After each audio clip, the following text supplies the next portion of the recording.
Number 1, Matt bought a dozen eggs for $2.95. He decorated each egg to look like a different animal. He sold each egg for $1. How much profit did Matt make?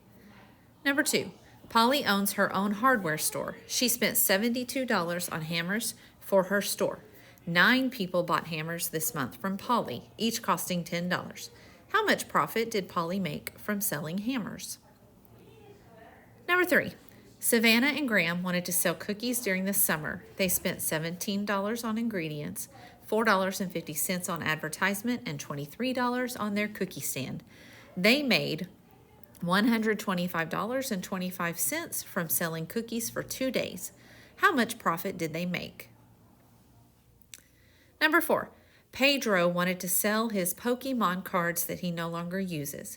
He spent $5 per pack and he bought 11 packs. He sold each of his 55 cards for $2 each.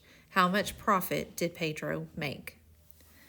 Number 5, Nick bought 2 basketball tickets for $55 each, plus a shipping fee for $9.99. He forgot that he was grounded and couldn't go, so he sold both tickets online for $165. How much profit did Nick make?